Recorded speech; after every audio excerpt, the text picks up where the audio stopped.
What if everything you've ever been told about surviving a narcissist is actually backwards? What if the people who seem the strongest often end up staying trapped the longest, while someone you'd least expect quietly slips away and never looks back? By the time you finish this, you'll understand why being smart isn't enough, being kind isn't enough, and even being confident isn't enough to get you out of narcissistic abuse in one piece. Because narcissistic abuse isn't a battle of intelligence, it's a battle of perception, boundaries, emotional conditioning, and reality itself. You can be highly intelligent and still find yourself trapped in a relationship that slowly makes you question your own judgment.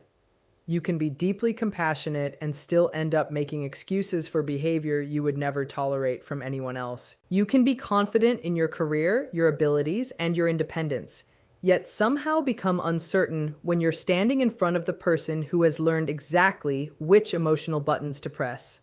That's what makes this kind of abuse so disorienting. The narcissistic dynamic often doesn't begin with obvious cruelty.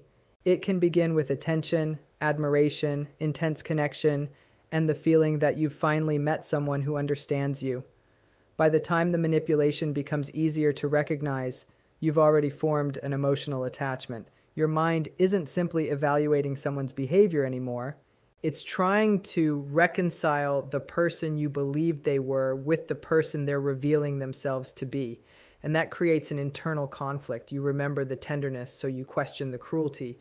You remember the promises, so you excuse the broken ones. You remember the version of them from the beginning, so you keep waiting for that person to return. Intelligence can actually become part of the trap, because an intelligent person can generate endless explanations for behavior that should simply be acknowledged as unacceptable. You analyze, you investigate, you search for patterns, you construct theories. You give them another chance because you found a possible explanation for why they behaved the way they did. But understanding someone's behavior doesn't obligate you to tolerate it. Kindness can create another opening. If you're naturally empathetic, you may instinctively look beneath someone's behavior for the pain that caused it. You think about their childhood, their insecurities, their fears, their wounds. You begin understanding them so thoroughly that you accidentally stop protecting yourself.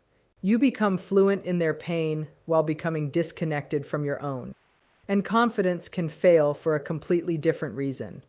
Confidence assumes that you have access to stable information about yourself and your environment. Manipulation can interfere with that stability. When someone repeatedly denies things you've experienced, changes the rules, shifts blame, or turns every confrontation back onto you, even a confident person can eventually start asking, "Am I seeing this correctly?" That's why escaping narcissistic abuse isn't simply about becoming smarter, nicer, or more confident. It's about becoming anchored. Anchored enough to trust patterns instead of promises. Anchored enough to recognize that an apology without behavioral change is not transformation. Anchored enough to stop treating every accusation as something you must defend yourself against. Anchored enough to understand that you don't need to win an argument in order to leave a destructive dynamic. The real shift happens when you stop asking, "How do I make this person understand what they're doing?" and start asking, "What am I going to do with what I've already learned?" That question changes everything, because you don't escape manipulation by finally finding the perfect argument. You escape by recognizing that you don't need permission to believe your own experience. And once that realization settles in, the entire game begins to lose its power. There's exactly one psychological shift that changes the entire equation, and almost nobody sees it coming until they've lived it. If you've ever wondered how someone can physically leave a narcissist and still feel emotionally chained to them years later, stick with me, because what follows might finally put words to something you felt but never quite been able to explain. Most people assume the only way to survive a narcissist is to get stronger, tougher, louder, harder to push around. They picture survival belonging to whoever argues best, whoever can expose every single lie, whoever simply refuses to back down. But narcissistic relationships don't run on the normal rules of conflict. A narcissist tends to interpret confrontation as engagement, and engagement is precisely what keeps the whole unhealthy cycle running. Every attempt you make to prove your point, defend your character, or force some kind of accountability becomes just another opening for manipulation. This is exactly why so many genuinely intelligent, successful, emotionally resilient people find themselves stuck in these dynamics for years. Their strength gets funneled into an endless project trying to fix something that was never actually within their power to fix in the first place. The person who genuinely survives isn't necessarily the one who looks strongest on the outside. It's the one who figures out that survival starts with changing the rules of the entire game. Instead of trying to win every single disagreement, they stop treating the narcissist like someone who can be reasoned with through logic or moved through empathy. They come to understand that chasing fairness from a person who actually benefits from unfairness just deepens their own exhaustion. Their focus shifts away from trying to change another person and toward protecting their own emotional stability instead. They start asking themselves entirely different questions. Instead of wondering how to finally make the narcissist understand them, they start asking why they're pouring so much of their own energy into being understood by someone who keeps choosing again and again not to understand. That one shift moves their attention away from trying to control someone else and toward building real internal stability, which is the actual foundation for freedom, not just another round of emotional survival. One of the biggest misunderstandings people carry about surviving a narcissist is the belief that the solution is becoming emotionally tougher than they are. Resilience helps, sure, but the real game changer is emotional detachment. And to be clear, that doesn't mean turning cold or incapable of caring or shutting down your feelings entirely. It simply means reaching a point where your emotional state is no longer being yanked around by someone else's unpredictable moods. A narcissist typically depends on keeping people emotionally hooked in through affection, criticism, guilt, or plain confusion. As long as your peace of mind depends on their approval, their apology, or their affection, they still hold the steering wheel of your emotions. Emotional detachment starts the moment you stop waiting for the narcissist to become the person you always hoped they'd turn into. You stop holding out for the sincere apology that never actually arrives, or the flash of genuine empathy that always seems to stay just out of reach. Instead of measuring your own worth by how they treat you, you start measuring your life by your own values, your own decisions, your own emotional health. Their praise stops feeling as intoxicating. Their criticism loses a lot of its sting because neither one gets to define who you actually are. This shift tends to happen gradually rather than all at once. Some days you'll still get pulled back into old patterns, second-guessing yourself, replaying painful conversations on a loop in your head. But over time, those emotional hooks lose their grip, simply because you stop feeding them your constant attention. Your energy naturally starts flowing toward real friendships, personal growth, meaningful work, and self-respect, instead of endlessly trying to decode someone else's behavior. That's the point where the relationship stops defining who you are and your future starts being shaped by your own choices instead of their emotional control. A lot of people believe that surviving a narcissist comes down to finding the perfect argument, the exact right words that will finally make them see the truth. So they rehearse conversations in their heads, stockpile evidence, choose their words with painstaking care, hoping that if they're just clear enough, understanding will follow. But this approach usually backfires and creates even more frustration because narcissistic behavior almost never comes from a lack of information. It comes from a deep need for control, validation, or protecting a particular image of themselves. When someone is committed to guarding that image no matter what, even the clearest, most reasonable explanation can get dismissed, twisted, or turned right back around on you. This is why the healthiest survivors eventually stop trying to convince and start building actual boundaries instead. A real boundary isn't a demand that someone else change their behavior. It's a decision about what you personally will and won't accept in your own life. Rather than demanding someone stop speaking to you disrespectfully, a boundary centers on your own actions, deciding that if a conversation turns disrespectful, you're the one who ends it. The entire focus shifts from trying to control someone else's behavior to controlling your own response instead. Setting boundaries like this can feel deeply uncomfortable at first because they tend to trigger immediate pushback. A narcissist might accuse you of being selfish, dramatic, or completely unreasonable simply because you've stopped playing the role they were counting on. They might test your limits over and over, hoping that if you're inconsistent even once, you'll slide right back into the old familiar pattern. But the people who genuinely make it through aren't the ones armed with the sharpest comebacks. They're the ones who quietly hold their boundaries with consistency, even when it's genuinely hard to do. Because every boundary that actually gets enforced builds a little more self-trust and chips away at the manipulation cycle a little more each time. One of the most overlooked parts of recovering from a narcissistic relationship is that the damage isn't purely psychological, it's physical too. Long-term exposure to manipulation, unpredictability, harsh criticism, and constant emotional volatility puts real sustained strain on your nervous system. Over time, your body adapts to an environment where it's braced for conflict at any given moment. You might catch yourself overanalyzing a simple text message, feeling a spike of anxiety every time your phone rings, or physically tensing up just because someone raised their voice nearby. None of that is a sign of personal weakness. It's a clear signal that your body has learned, through repeated experience, to associate relationships with danger instead of safety. That constant state of high alert makes it genuinely hard to think clearly.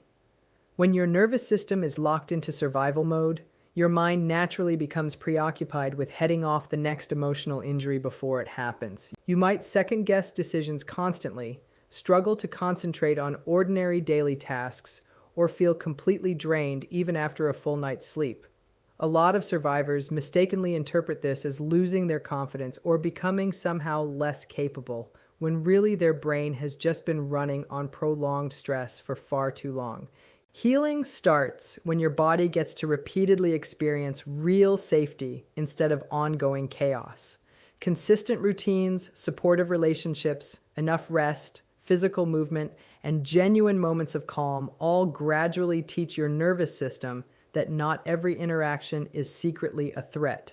As that sinks in, your thinking naturally sharpens. Your emotions settle into something more balanced, and your confidence starts coming back on its own.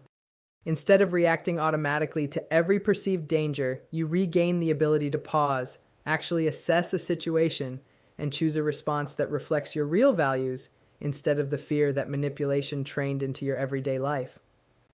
One of the deepest traps inside a narcissistic relationship is believing that if you could just explain yourself clearly enough, the other person would finally get it. Finally understand your real intentions. So you replay conversations endlessly in your head. You choose your words with extreme precision. You lay out detailed examples, trying to prove your own honesty, convinced the real issue must be some kind of misunderstanding. But with a narcissist, the problem is almost never a lack of understanding at all. They often understand exactly what you meant and choose to distort it anyway, because distorting it protects their sense of control or lets them dodge personal responsibility. The more energy you pour into proving your sincerity, the more emotionally depleted you become. It turns into a painful loop. Every accusation feels like it demands a defense. Every false version of events feels impossible to just let go. Before long, you're spending more time explaining who you are than actually living as that person. Your attention drifts completely away from your own goals and your genuine relationships and toward the exhausting full-time job of managing someone else's perception of you. It's a fight with no finish line, because the bar for being understood just keeps moving every single time you clear it.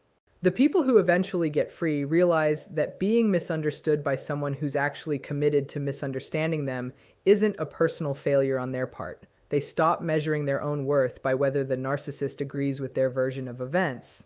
Instead, they let their actions, their values, their consistency speak louder than any explanation ever could. They come to understand that not every accusation deserves a defense, and not every conflict requires their participation. By letting go of the need to correct every false belief or win every single argument, they take back the time, the emotional energy, and the inner steadiness that had been completely swallowed up by a fight there was never any way to win. Maybe the biggest loss in a narcissistic relationship isn't time or missed opportunities or even the relationship itself. It's the slow, quiet erosion of your own identity. This almost never happens in one dramatic moment. It happens through 1,000 small compromises that each feel insignificant on their own. You stop voicing certain opinions because they always lead to a fight. You drop hobbies because they get mocked or brushed off. You get careful about what you say, how you dress, who you spend time with, what actually brings you joy, all in the name of avoiding conflict. Without ever quite noticing it, your entire life reorganizes itself around keeping someone else emotionally comfortable, while your own needs quietly fade into the background. Over time, survival mode replaces authenticity. Instead of asking yourself what you actually want, you start asking what will create the least amount of friction. Your decisions get driven by fear of criticism, rejection, or emotional punishment instead of genuine preference. The person you used to recognize in the mirror starts to feel like a stranger because all your energy has gone into adapting rather than actually living. A lot of survivors describe this as feeling completely disconnected from themselves, unsure of what they even like anymore, unsure of what they believe. Recovery starts with rebuilding that lost sense of self, one small choice at a time. It shows up in tiny acts of self-trust, making a decision without seeking anyone's approval first, reconnecting with people who actually support you, picking up an old interest you'd abandoned, letting your thoughts and feelings exist without needing to justify them to anyone. Every decision rooted in your own values reinforces the understanding that your life doesn't have to orbit someone else's emotional demands. Slowly, your confidence comes back, not because someone else approved of you, but because you've built consistent respect for your own voice, your own choices, your own sense of self. One of the hardest truths to accept after narcissistic abuse is that hope itself can become the very thing keeping you stuck. Not hope in general, the very specific hope that one day the narcissist will suddenly see your pain, take real responsibility, and finally become the person you always believed they were capable of being. That hope tends to survive endless disappointments because it gets reinforced by the occasional moment of kindness, a promise to change, a brief stretch where things feel peaceful again. Those moments create the illusion that real change is right around the corner, even when the actual overall pattern never shifts at all. Acceptance doesn't mean approving of harmful behavior, and it definitely doesn't mean pretending the damage never happened. It means seeing the relationship exactly as it is instead of as you wish it could be. It means recognizing the same patterns repeating without making excuses for them, without convincing yourself this time will somehow be different just because the words sounded more convincing than last time. Acceptance replaces endless speculation with actual clarity. Instead of asking, "What if they finally change?" you start asking, "What has their consistent, repeated behavior already shown me?" That question is grounded in what's real, not in some hopeful hypothetical. As acceptance grows, you stop pouring emotional energy into waiting for a breakthrough that may never come. The urge to dissect every conversation, hunt for hidden meaning, or read too much into a temporary improvement starts to fade. Your decisions start being based on what someone has actually done, not on hopeful guesses about what they might do. That shift lets you stop building your life around someone else's untapped potential and start building it around your own well-being, your own values, your own future, making room for relationships defined by consistency, mutual respect, and emotional safety instead of uncertainty and repeated letdowns. Drawing on insights from clinicians who study narcissism closely, the one type of person who ultimately makes it through this kind of relationship isn't the smartest, the most successful, the most attractive, or even the most emotionally resilient. It's the person who becomes genuinely emotionally independent. Emotional independence means your sense of worth stops rising and falling based on someone else's approval, criticism, affection, or rejection. A narcissist's influence relies entirely on convincing you that your value is something they get to hand out or take away. For as long as you buy into that, your emotions stay tethered to their behavior. But the moment you stop giving another person that kind of authority over you, the whole foundation of their control starts to crack. If there's one thing worth carrying away from all of this, it's this. Surviving a narcissist was never about becoming harder, colder, or more ruthless. It's about becoming more connected to yourself than you've ever been before. The person who actually breaks free isn't the one who wins every argument or manages to expose every single lie. It's the one who simply stops letting someone else's manipulation define their identity, their peace, or their future. Healing doesn't happen on the day the narcissist finally changes, because that day may never come. It happens on the day you decide to take your own life back.